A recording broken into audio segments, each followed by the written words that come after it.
Ang sikat ng araw na pumasok sa maliit na bintana ng guest room ay hindi nagdala ng pag-asa kay Eleanor. Masakit ang kanyang buong katawan mula sa pagtulog sa manipis na kutsyon. Ngunit mas masakit ang katotohanan kailangan niyang lumabas at harapin ang dalawang taong sumisira sa kanyang pagkatao. Eleanor, gising na! Tanghali na! Wala pa kaming almusal! Ang boses ni Rosana ay tila kampanang gumigising sa impyerno. Paglabas ni Eleanor sa kusina, nadatnan niyang dalawang nakaupo sa dining table. Si Sebastian ay abala sa kanyang tablet, habang si Rosana ay tila rin ang naghihintay ng pagsilbihan. Bakit hindi naglutong mga katulong? Mahinang tanong ni Eleanor. Pinalabas ko muna sila, sagot ni Sebastian nang hindi man lang nag-aangat ng tingin. I want privacy. At dahil narito ka rin naman, ikaw ang gagawa ng trabaho nila. Magluto ka, now. Pero Sebastian, gawin mo na Eleanor, gutom na ang baby ko. Pangiinis si Rosana habang hinahaplos ang braso ni Sebastian. Walang nagawa si Eleanor. Sa loob ng isang oras nagluto siya. Naghain at tumayo sa isang gilid habang kumakain ng dalawa para siyang isang estranghero sa sarili niyang bahay. Masyadong maalat ang eggs, reklamo ni Rosana sabay tulak ng pinggan na naging dahilan ng pagkakahulog nito sa sahig. Ay, sorry, my hands slip. Pakilinis na lang Eleanor. Tumingin si Eleanor kay Sebastian. Umaasang sasaway nito si Rosana. Ngunit uminom lang ng kape ang lalaki at malamig na nagsalita. Linisin mo yan at pagkatapos laban mo mga damit ni Rosana. Ayaw niyang ipasok sa washing machine ang mga silk dresses niya. Kaya kailangan mong ikamay. Sebastian, sumusobra na kayo. Nanginginig ang boses ni Eleanor. Hindi ako katulong. Asawa mo ko. Tumayo si Sebastian at maras na hinampas ang mesa. Asawa? Ang asawa marunong sumunod. Kung ayaw mong gawin, sige, lumayas ka. Pero tandaan mo, oras na lumabas ka sa pintong yan. Sisiguraduhin kong babagsak ang kumpanya ng tatay mo. Isang tawag ko lang sa mga investors. Abo ang Harrington Group. Mamili ka, pride o ang pamilya mo. Napako si Eleanor sa kanyang kinatatayuan. Ang pamilya niyang tanging ala si Sebastian laban sa kanya. Alam nitong gagawin niyang lahat para sa kanyang ama. Buong araw na naging alipin si Eleanor. Habang naglalabas siya sa likod, sinasadya ni Rosana na dumaan at magtapon ng kung ano-anong dumi sa paligid. Oops, natapon ang juice ko. Pakipunasan na rin ha? Ani Rosana na may ngising tagumpay.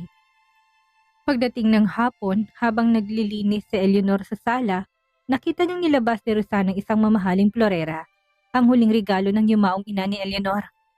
Ang pangit naman ito, hindi bagay sa bagong motif na gusto ko, sabi ni Rosana. Huwag mong hawakan yan, Rosana. Sa nanay ko yan, sigaw ni Eleanor at tinangkang kunin ng florera. Ngunit bago pa niya maabot, sadyang binitawan to ni Rosana. Basag. Ang mga piraso ng kristal ay nagkalat sa sahig, kasabay ng pagkabasag ng puso ni Eleanor. Oh no! It broke!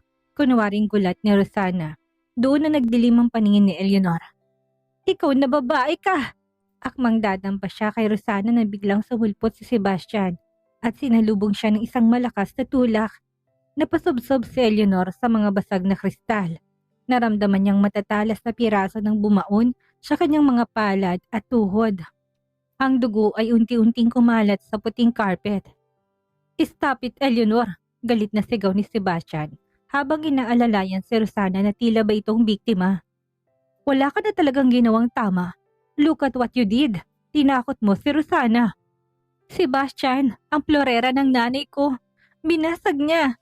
Hikbi ni Eleanor habang pilit na tinatanggal ang mga bubog sa kanyang kamay. It's just a vase. Bibilang kita ng sangkatutak niyan. Umulang gawa ng eksenang bahay ko, sigaw ni Sebastian. Linisin mo yan at huwag kang titigil hanggat wala ng bakas ng dugo o bubog dito. Or else, sa labas ka matutulog sa ulan. Umalis ang dalawa at pumasok sa kwarto. Iniwan si Eleanor na nagdurusa sa sakit, pisikal at emosyonal. Habang pinupulot ni Eleanor ang mga pirasa ng florera gamit ang kanyang sugatang mga kamay, bawat patak ng kanyang dugo sa sahig ay tila nagsusulat ng isang bagong kabanata. Ang bawat hapdi ay unti-unting pumapatay sa martir na Eleanor. Tumingin siya sa saradong pinto ng master's bedroom. Ang pagmamahal na dati niyang nararamdaman ay nagsisimula ng mapalitan ng isang malambing at matalim na puot.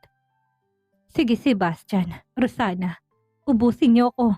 Bulong ni Eleanor sa gitna ng kanyang pagluha. Dahil kapag wala nang natira sa Eleanor na minahal niyo, sisiguraduhin kong Eleanor na matitirang tatapos sa inyong dalawa. Ang sugat sa palad ni Eleanor ay nagsisimula ng mamula, ngunit mas malalim ang sugat sa kanyang kaluluwa. Habang naglalakad siya sa loob ng isang high-end shopping mall, inutusan siya ni Rosana na bilhin ng isang limited edition na bag. Ay tila siya isang aninong naglalakad sa gitna ng karangyaan. Pilit niyang tinago ang kanyang mga kamay na may benda sa loob ng bulsa ng kanyang coat. Namumutla siya at bahagyang nahihilo dahil hindi pa siya kumakain mula kagabi. Nang makuha niyang bag at papalabas na ng butik, isang grupo ng mga kababaihan ang aksidenteng nakabunggo sa kanya. Dahil siya panghihina, nawala ng balanse si Eleanor. Ay sorry, miss, okay ka lang? Bago pa humalik ang mukha ni Eleanor sa sahig, isang matitipon ng brasong sumalo sa kanyang bewang. Isang pamilyar na bango ng sandalwood at mamahaling tabakong bumalot sa kanyang pandama. Steady Eleanor, I've got you. Napaangat ng tingin si Eleanor. Ang bumungad sa kanya ay isang pares ng matatalas na mata. Kulay abu at puno ng misteryo. Xavier, bulong ni Eleanor. Si Xavier Alarcon, ang kaisa-isang lalaki naging karibal ni Sebastian Alexander Blackwood. Mula pa noong bata sila, kung si Sebastian ay ang hari ng Blackwood Global, si Xavier naman ang tanging tycoon na may lakas ng loob na banggain ng pamilyang Blackwood sa larangan ng real estate at teknolohiya. You look pale. At ano to? Hinawakan ni Xavier ang kanyang kamay at dahan-dahang hinilang benda. Sinong gumawa nito sa'yo? Did Sebastian do this? Mabilis na binawi ni Eleanor ang kanyang kamay. Wala, aksidente lang to, Xavier. Salamat sa tulong. Don't lie to me, Eleanor. Hindi ka marunong magtago ng sakit. Seryosong saad ni Xavier. Narinig kong nangyari sa press conference. Buong bansa'y pinag-usapan ng ginawa ng asawa mo. Why do you stay? Bakit hinahayaan mong bastusin ka ng lalaking yun? Dahil asawa ko siya, sagot ni Eleanor. Bagaman wala nang dating paninindigan sa kanyang boses. Marriage is not a death sentence, Eleanor. Lumapit si Xavier. Sapat na para maramdaman ni Eleanor ang init ng hininga nito. And if he doesn't know how to treasure a gem like you, then he doesn't deserve you. Pagdating ni Eleanor sa mansyon, naabutan niya sina Sebastian at Rosana sa sala, nagtatawanan habang umiinom ng wine. Late ka na naman, bungad ni Sebastian, hindi malang nagangat ng tingin. Ibinigay mo na ba kay Rosana ang bag? Inabot ni Eleanor ang paper bag kay Rosana. Ngunit bago pa niya ito mabitawan, isang sasakyan ang huminto sa labas. Isang marangyang itim na Rolls Royce. Bumaba si Xavier Alarcon at dire-diretsong pumasok sa loob ng mansyon na hindi naghihintay ng pahintulot. What the hell are you doing here, Alarcon? Tumayo si Sebastian. Ang kanyang mukhay kagad na nabalot ng galit. Ang tensyon sa pagitan ng dalawang lalaki tila kuryenteng gumagapang sa buong silid. Nakalimutan ni Eleanor ang kanyang scarf sa mall. Simpleng sagot ni Xavier, sabay taas isang kulay asul na scarf na pagmamayari ni Eleanor. Isang kasinungalingan dahil alam ni Eleanor na naiwan niya yung sasakyan kanina nang tulungan siyang makauwi ni Xavier. At bakit nasa'yo ang gamit ng asawa ko? Asik ni Sebastian, humakbang palapit kay Xavier. Dahil muntik na siyang himatayin sa gitna ng kalsada habang inuutusan ng assistant mo. Nakakalokong ngiti ni Xavier habang nakatingin kay Rosana. Sebastian, I didn't know you've turned your wife into an errand girl. Is the Blackwood fortune running low that you can't afford the proper maid? Lumayas ka dito, Alarcon, sigaw ni Sebastian.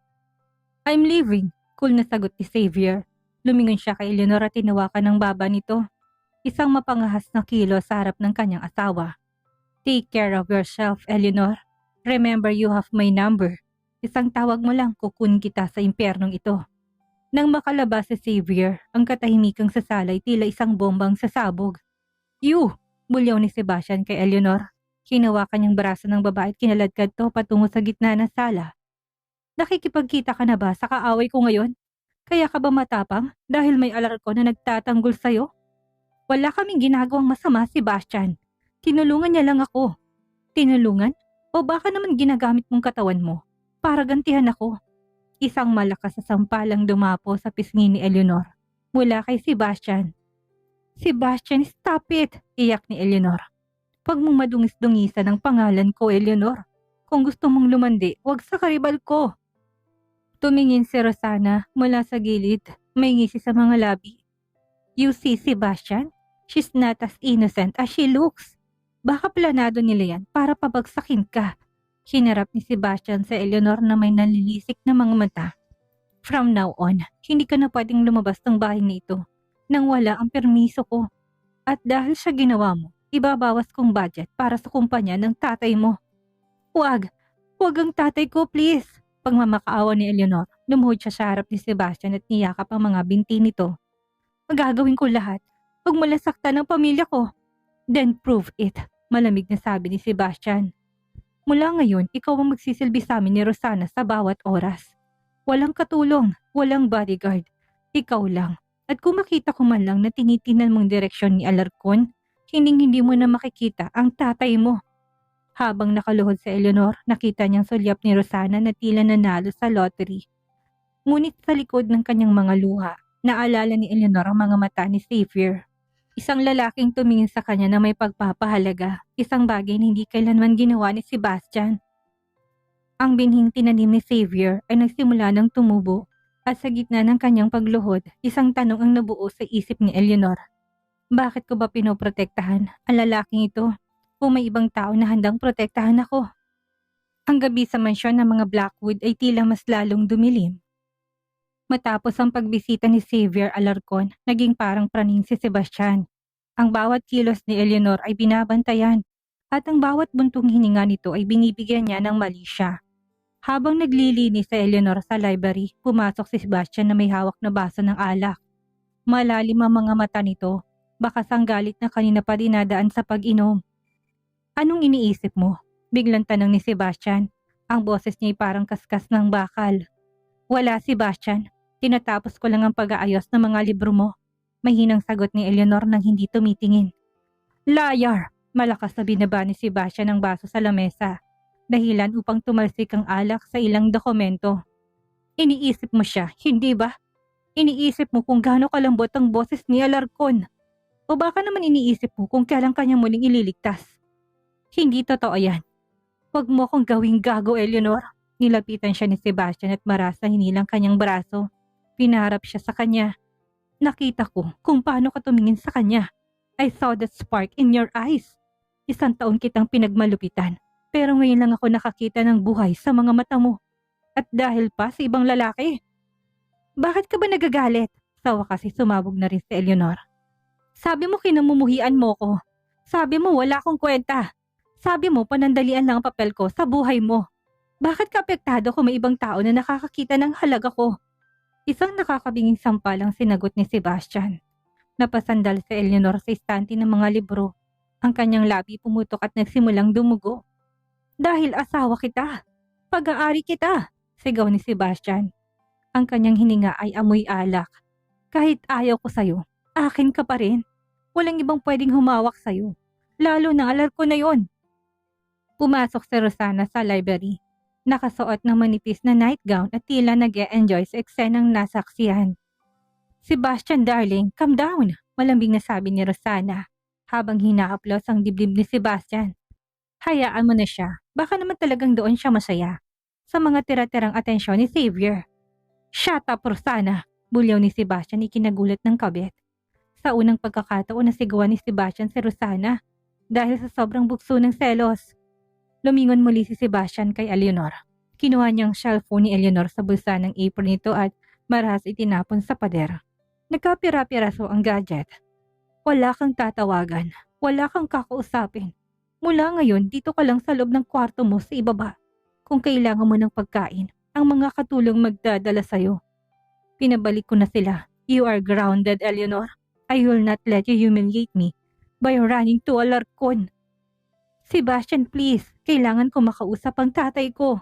Pagmamakaawa ni Eleanor, lumuluhod na naman sa harap ng asawa. The more you beg, the more I'll make it hard for you. Malamig na sabi ni Sebastian. Biglang lumapit si Sebastian at tinila sa Eleanor patayo. Sa pilitan niya itong hinalikan. Isang halik na walang pag-ibig, kung hindi puno ng puot at pagnanais na markahan ng kanyang property. Kinagat ni Eleanor ang labi ni Sebastian para makawala, sapat na para malasahan niyang dugo ng isa't isa. You're mine, Eleanor. Remember that. Kahit na mabulok ka sa bahay na to, akin ka lang. Tinulak niya sa Eleanor palabas ng library. Guard! Dalhin siya sa guest room at tilak ang pinto mula sa labas.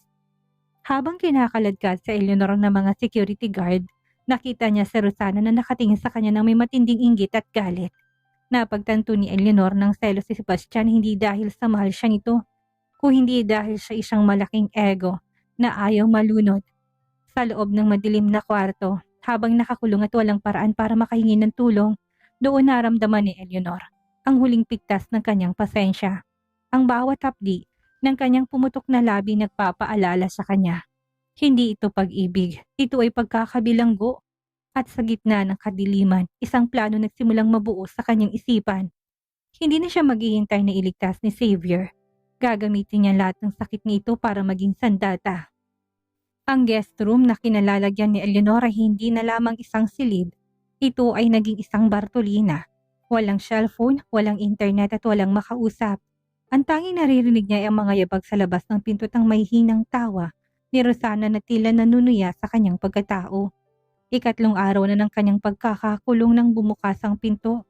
Inakala ni Eleanor ng katulong na magdadala ng pagkain ng papasok, ngunit ang bumungat sa kanya ay si Rosana. Suot ang isa sa mga paboritong sutlang gown ni Eleanor na ninakaw nito mula sa master's bedroom. How are you, wifey?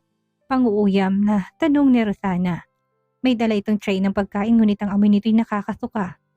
Sebastian is busy with the merger today, so he asked me to check on his. Pet, lumabas ka rito, Rosana, mahinang sabi ni Eleanor. Tuyot ang kanyang lalamunan at malalim ang itim sa ilalim ng kanyang mga mata. Oh, don't be like that. I brought you lunch. Binaba ni Rosana ang tray sa harap ni Eleanor. Ang kanin ay halatang panis na at ang ulam ay mga tira-tirang buto na tila galing sa basurahan. Eat up. Ayaw ni Sebastian na mamatay ka dito. May hirapan siyang magpaliwanag sa mga Harrington. Hindi ko kakainin yan, pagmamatigas ni Eleanor. Isang matunog na tawang pinakawalan ni Rosana. You still have pride. After everything? You're pathetic, Eleanor. Biglang nagbagong timpla ng mukha ni Rosana. Lumapit siya at maras na hinawakan ng buhok ni Eleanor. Pinatingala ito ng sapilitan. Do you know what Sebastian and I did last night? Sa mismong kama niyo. He whispered your name, but only to tell me how much he wishes you were dead so we could finally be together without any contracts. Nagsisinungaling ka. Hikbi ni Eleanor kahit na alam niyang malaki ang posibilidad na totoo ito. Really? Then look at this. Nilabas ni Rosana ang kanyang cellphone at ipinakita ang isang video doon.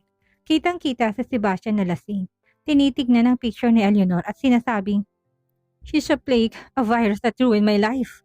Nadurog ang huling piraso ng pusa ni Eleanor. Ang lalaking pinag-alayan niya ng buhay ay tinuturing siyang salot. And there's the best part, nakangising dagdag ni Rosana. Kinuha niyang baso ng tubig sa tray at dahan-dahang binuhos ito sa ulo ni Eleanor. Sebastian gave me permission to clean your things. Lahat ng gamit mo na natira sa master's bedroom, I burned them this morning, including that old dusty diary you kept under the mattress. No, not my diary. Nandun na mga alaala ni Eleanor, ang mga huling sulat niya para sa kanyang sarili. Ang tanging bagay na nagpapaalala sa kanya kung sino siya bago siya naging isang Blackwood. Yes, Eleanor, burn just like your marriage. Kinuha ni Rosana ang tray ng panis sa pagkain at sinadyang itiniwarik ito sa kandungan ni Eleanor. Now, clean yourself up. You smell like defeat. Tumayo si Rosana, pinagpag ang kanyang gown at naglakad patungo sa pinto. Ngunit bago siya lumabas, lumingon siya na may pangadib sa dingning ng mga mata. By the way, may surprise si Sebastian para sa'yo mamaya. Isang charity gala. He wants you there as his perfect wife. Pero tandaan mo, isang maling salita mo lang tungkol sa pagkakakulong mo dito. At sisiguraduhin ko, susunod na susunugin ko ang bahay ng tatay mo. Naiwan si Eleanor na basa, madumi at lugmok sa sahig. Ang amoy ng panis na pagkain at ang lamig ng tubig ay hindi kasing pait ng katotohanang hinahayaan ni Sebastian na gawin ito sa kanya. Ngunit sa gitna ng kanyang panginginig, may isang bagay na nagbago. Ang takot na dati nagpapakaba sa kanya ay napalitan ng isang nakakabinging katahimikan. Dahan-dahang tinukod ni Eleanor ang kanyang mga kamay sa sahig. Pinunasan niyang tubig sa kanyang mukha, hindi nakasama ang luha. Tumingin siya sa salamin ng guest room. Ang nakita ay hindi ng martir na asawa. Ang nakita niya isang babaeng wala nang matatala kaya wala na ring dapat katakutan. Sige Sebastian, Rosana, bulong niya sa kanyang sarili. Ang boses ay wala ng emosyon. Isuot niyo sa akin ang maskarang gusto niyo para sa gila mamaya. Pero titiyakin ko na ito ng huling gabing tatawa kayo. Kinuha ni Eleanor ang isang maliit na piraso ng basag na suklay sa sahig. Sinimulan niyang itarak ito sa kanyang braso. Hindi para magpakamatay kundi para maramdaman ng hapdi na magpapaalala sa kanya ng buhay pa siya. At ang buhay na yon ay gagamitin niya para sa kanyang pagbangon. Ano kayang planong gagawin ni Eleanor? Anong mangyayari sa gila na pupuntahan niya kasama si Sebastian? Ito na bang simula ng kanyang paglaban? Yan ang ating aalamin sa susunod nating kabanata.